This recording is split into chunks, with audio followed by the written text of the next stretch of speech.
Matt Martin said yesterday that he thought his line, their line, the fourth line, was maybe a calming influence on the other three. I'm paraphrasing.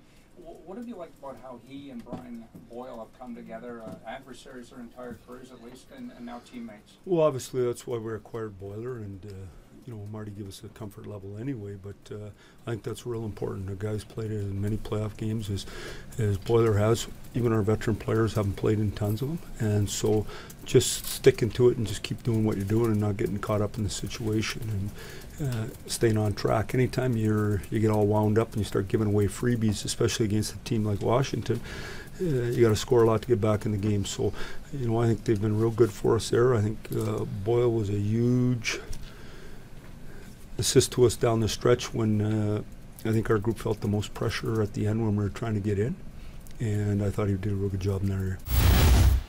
You mentioned before the series started you thought they didn't think that Matthews ever took a backseat to anyone. Where have you, or has there an area you've seen his confidence grow the most over this season in terms of his game? Where you see the most confidence? Well, I think he just gets better and better. I thought he was outstanding for us last game. He played when the game was on the line, and he pushed us back. To me, he's 200-footer with and without. Has learned a lot this year.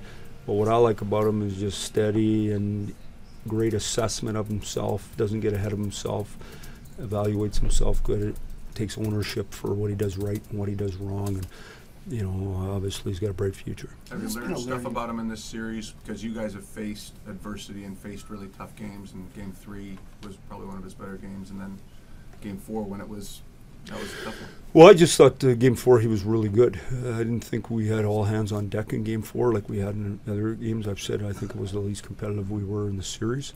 You got to limit those, or else you're not in a series. But I thought he's been good.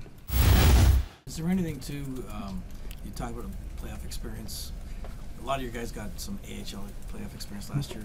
Is that helpful to them at this point? Well, I think what helps is your whole career now. That to me is why these kids step right in. You go to the under 17, you go to the World Junior, you go or to the under 18, you go to the World Junior. Put yourself in all these situations, strength and conditioning, all those things. You're advanced way quicker than you used to be. In reality, though, in your big moments, and especially with a young team, they're counting on veteran players to lead their group, and we're counting on lots of guys to be important for us that are kids. So you can make all the excuses for them in the world you want. The reality is we're here. Let's play. Let's play. Next year doesn't come. Like if I look at the teams that are out, or I look at the teams that maybe even missed. At the start of the year, you would ask me who'd be in the Stanley Cup final. One of the teams that missed the playoffs I would have picked. So make good on your opportunity. Now it's 2-3 rather than best of 7 now that it's, No, I think I would have told the guys at the start of the series we're going to be in a best 2 or 3. They would have done cartwheels. So here we are. Let's go. Teams are going home now, you can see.